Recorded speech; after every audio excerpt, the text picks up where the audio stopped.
السلام علیکم ناظرین، میں ہوں قمر زیدی. معیز جعفری صاحب ہمارے ساتھ موجود ہیں. ان سے جانیں گے سر ایک جو پرٹیکولر بڑا پرٹیننٹ کوشچن اٹھ رہا ہے، اور وہ یہ ہے کہ آئین میں لکھا ہوا ہے 90 ڈیز کے اندر انتخابات کرانے ہیں. دونوں پولیٹیکل پارٹیز بڑی میچور پولیٹیکل پارٹیز ہیں، بڑے عرصے سے یہ اقتدار میں بھی ہیں اور جانتی ہیں، اور 1973 کے آئین کے تو موجود ہیں یہ پیپلز پارٹی والے. سر کیوں ڈیلے کیا جا رہا ہے؟ یہ واضح ہدایات کے باوجود 90 ڈیز کے آرٹیکل 224 کہتا ہے. What are the reasons? دیکھیں میرے خیال سے پہلی بات تو یہ کہ پیپلز پارٹی کو میں یہاں پہ اتنا الزام نہیں دوں گا، کیونکہ یہ میرے خیال سے پی ایم ایل نون کے لیے زیادہ انٹرسٹ ہے، اسپیشلی پنجاب ہوتے ہوئے، کہ یہاں پہ ڈیلے ہو. اور تاخیر کیوں ہو رہی ہے یہ صاف عیاں ہے. اگر الیکشن ہوئے تو وہ ہار جائیں گے. تاخیر اس لیے ہو رہی ہے اس لیے کہ وہ ان پاپولر ہیں، ان کو مزید ان پاپولر اور مشکل فیصلے کرنے ہیں. انہوں نے اقتدار سے چمٹے رہے ہیں کیونکہ ان کو کچھ نومبر کی اپوائنٹمنٹس کرنی تھیں، اس کے بعد اس سے پہلے اپنے کچھ کیسز ریزالو کرنے تھے. اور یہ صاف عیاں ہے کہ یہ جمہوریت کا صرف لبادہ اوڑھے ہوئے طاقت سے اس لیے اس وقت جڑے ہوئے ہیں کیونکہ اب حالات ان کے لیے مقبولیت کے حوالے سے بہت خراب ہو گئے ہیں، اور اب دعا گو ہیں کہ شاید بہتر ہو جائیں گے کچھ دنوں میں، کیونکہ اس سے مزید بدتر ان کے خیال میں ہو نہیں سکتے. تو یعنی یہ بڑی کلیئر کٹ بات ہے کہ جو عمران خان کا نیریٹو بھی ہے کہ یہ اس وجہ سے الیکشن نہیں کرا رہے کیونکہ یہ سمجھتے ہیں کہ ہار جائیں گے. تو اس کو آپ ایک تو انڈوز کریں. دوسری بات یہ کہ ہم نے دیکھا کہ اس تمام معاملے میں جو نیریٹو بنایا جا رہا تھا، اس میں بہت سارے ایسے صحافی جو کہ جن کے ڈیموکریسی کو جو سپورٹ کرتے تھے، بہت سارے ایسے ایکٹیوسٹ، وہ بھی ہمیں نظر آیا کہ وہ تھوڑا سا ٹلٹ ہیں اس طرف کے 90 ڈیز میں نہ ہو تو خیر ہے، کوئی مسئلہ نہیں ہے، ابھی حالات ایسے نہیں ہیں، فورسز نہیں ہے، پیسہ نہیں ہے. تو how do you see those journalist جو کہ اس کو سپورٹ نہیں کر رہے؟ دیکھیں سپورٹ کی تو بات نہیں ہے، ہر آدمی کو اپنی رائے کا حق ہے، لیکن وہ رائے جو ہے وہ اگر اس بنیاد پہ ہو جس طرح منصور علی شاہ صاحب اور مندوخیل صاحب کی تھی کہ دیکھیے ٹیکنیکلی یہ معاملات جو ہے لاہور ہائی کورٹ نے فیصلہ کرنا ہے، سپریم کورٹ نے نہیں کرنا، تو وہاں پہ تو بات ظاہر سمجھ آتی ہے. لیکن اگر آپ کو یہ کہہ دینا کہ جی 90 دن میں الیکشن ہونے نہیں چاہیے کیونکہ کوئی نظریہ ضرورت واپس جاگ گئی ہے، تو معذرت کے ساتھ اس کا آئین سے آپ کی رائے سے ضرور تعلق ہے، آئین سے کوئی تعلق نہیں ہے. اور اس میں میرے خیال سے کوئی آپ کو وکیل یہ کہتے ہوئے نظر نہیں آئے گا. لیکن جعفری صاحب دیکھیں، اگر یہ ہائی کورٹ میں بھی معاملات چلتے رہتے اور جس طرح سے آپ نے بینچ میں ریمارکس بھی سنے کہ خط و خطابت کا سلسلہ جاری ہے، آپ نے الیکشن کمیشن کو لکھا، الیکشن کمیشن نے آپ کو دی، سلیم اللہ کلیم اللہ، تو یہ تو معاملہ ڈریگ آن ہونا ہے.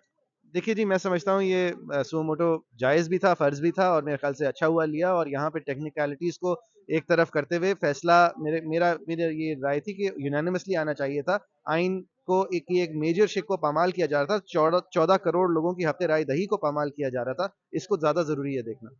سر جو جسٹس یحییٰ افریدی اور جسٹس اطہر من اللہ نے فل کورٹ کا کہا، پھر انہوں نے نوٹ لکھا، پھر وہ بینچ سے الگ ہو گئے، 9 رکنی بینچ 5 رکنی پہ آ گیا. تو آپ سمجھتے ہیں، آپ نے نوٹ بھی ریڈ کیا ہوگا، کہ کس طرح سے دیکھتے ہیں ان کے نوٹ؟ کن کے نوٹ کو؟ جسٹس یحییٰ افریدی اور جسٹس اطہر من اللہ. دیکھیے یحییٰ افریدی صاحب نے I don't know why he should his mind early, انہوں نے کہا کہ میں تو ان کو ڈسمس کرتا ہوں، اور پھر کہا کہ چیف جسٹس صاحب جو چاہیں کر لیں. یعنی کہ انہوں نے یہ واضح کر دیا کہ ابھی تو ڈسمسل کا وقت ہے نہیں. تو یعنی کہ انہوں نے یہ اپنا ذہن واضح کر دیا کہ میں آئندہ آنے والے وقت میں ڈسمس کروں گا، جس کی وجہ سے اطہر من اللہ صاحب نے کیونکہ کنکر کیا کہ اس وقت یہ ریڈی نہیں ہے، رائٹ نہیں ہے، ارلی ہے، تو ان دونوں کے ریکیوزل، ان دونوں کا reconstitution of the bench chief justice صاحب کی ثوابدید ہے. اب ہمارے رولز اس طرح ہیں، تو انہوں نے پھر ریکانسٹیٹیوٹ اس بنیاد پہ کیا کہ ان دونوں نے اپنا مائنڈ شو کر دیا. اور بادی النظر اس لیے مظاہر اکبر نقوی صاحب اور اعجاز اعجاز الاحسن. الحسن صاحب کو اس لیے ہٹایا گیا اس لیے کہ انہوں نے ان کے خلاف ود ان دا بینچ بھی رائے سامنے آ رہی تھی. اور دوسری وجہ یہ کہ اگر ایک معیار طے کیا چیف جسٹس صاحب نے کہ سب نے اپنا مائنڈ شو کر دیا ہے، تو ان دونوں نے بھی اپنے آرڈر میں اپنا مائنڈ شو کر دیا تھا. تو اگر اس معیار پہ بینچ چھوٹی کی گئی تو ان کے ریکیوزلز ہی کاؤنٹ ہوں گے چاروں کے، ان کے ڈسمسلز یا اپروولز نہیں کاؤنٹ ہوں گے. تھوڑی سی پولیٹیکل بات کریں. آپ سمجھتے ہیں کہ رائٹ ناؤ جو عمران خان ہیں ان کو پولیٹیکل وکٹمائزیشن پلس مینوپولیشن جو ہو رہی ہے، ہم بھی دیکھ رہے ہیں کہ کبھی یہاں ایک عدالت سے دوسری عدالت، دو کہ ان کے دور میں بھی ہوتا رہا ہے، لیکن ڈو یو کنڈیم؟ انلیگیلٹیز کو ہمیشہ کنڈیم کرنا چاہیے، اور وہ ہوتی نہیں اگر یہ پولیٹیشنز موقع پرستی کا مظاہرہ کرتے ہوئے دوسروں کے ساتھ جب ہو رہی ہوتی ہیں، جب بھی ان کو تنقید کا نشانہ بناتے. یہ ہو ہی اس لیے پاتا ہے اس لیے کہ جب بھی کوئی اقتدار میں ہوتا ہے تو وہ اس کا فائدہ اٹھاتا ہے. بالکل غلط ہے جو خان صاحب کے ساتھ ہو رہا ہے، خان صاحب نے جو باقیوں کے ساتھ کیا تھا وہ بھی اتنا ہی غلط تھا. سر ہمیں بڑے بتایا جاتا ہے، یہ پولیٹیکل پارٹیز تمام شو کرتی ہیں کہ ہم بڑے جمہوری ہیں، لیکن when it comes to vote of no confidence, those who know کہ یہ کس طرح سے ملک پاکستان میں پاسبل ہوتا ہے، how do you see this development particularly? اور اگر بات کی جائے کہ جمہوریت کی چیمپئن مسلم لیگ نون یا Peoples Party after all these circumstances, آپ کیا کہیں گے ان کے بارے میں؟ کامنٹ چاہیے. دیکھیں جی، جمہوریت کے چیمپئن تو کوئی بھی نہیں ہے، سب موقع پرست ہیں اور موقع کا فائدہ اٹھا رہے ہیں، اور یہ واضح ہو گیا ہے. ووٹ کو عزت بھی اس وقت تک دینی تھی جب تک باجوہ صاحب کو ایکسٹینشن کی ضرورت نہیں تھی، اس کے بعد ان کے لیے ووٹ مل گیا اور ان کو عزت مل گئی. یہ سب لوگ جو ہیں وہ اس میں ملوث ہیں. ویک پولیٹیکل انسٹیٹیوشنز جو ہیں وہ فوج کے بار بار کے انٹرونشنز کی وجہ سے بھی ہیں. شاید ہم ایک ارتقائی عمل کے تھرو گزر رہے ہیں، شاید یہ ارتقاء کا حصہ ہے کہ ہمارے عوام جو ہے وہ سیکھ رہی ہے کہ ہر پولیٹیکل پارٹی بشمول پی ٹی آئی موقع پرستی کا ہی فائدہ اٹھا رہی ہے، موقع پرستی کا ہی مظاہرہ کر رہی ہے، اور جب بھی موقع جس کو بھی ملتا ہے چاہے وہ الیکٹڈ ہو یا ان الیکٹڈ، وہ اس کا فائدہ اٹھاتا ہے. And this is a sign of an immature democracy. Sir آخری سوال کروں گا آپ سے. سوشل میڈیا کی اگر بات کی جائے، ہم دیکھتے ہیں کہ پرٹیکولرلی ایک لائن اور ایک نیریٹو لے کے لوگ چلتے ہیں. تو انفارچونیٹلی ہوتا یہ ہے کہ جہاں پہ پرنسپل سٹینس کی بات ہوتی ہے آپ وہ نہیں لیتے، بیکاز آپ کے فالوورز ہی وہ ہیں، وہ نہیں پسند کریں گے. تو ایسا کوئی آنسر آپ دیکھتے ہیں کہ ایسا ہوتا ہے؟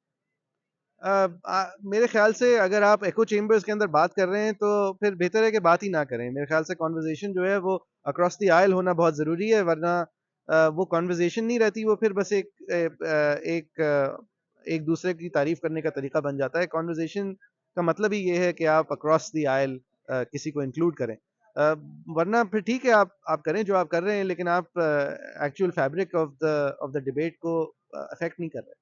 Thank you very much. Moiz Jafri صاحب ہمارے ساتھ موجود تھے، اپنی رائے کا اظہار کر رہے تھے، اور انہوں نے بتایا ہمیں کہ کس طرح سے جمہوریت کے چیمپئن مسلم لیگ نون جو اپنے آپ کو کہتی ہے، اس کی جانب سے باقاعدہ طور پر وائلیشنز کی گئی، ہیومن رائٹس کی بھی جس طرح سے کیا جا رہا ہے، پولیٹیکل وکٹمائزیشن ہے یہ.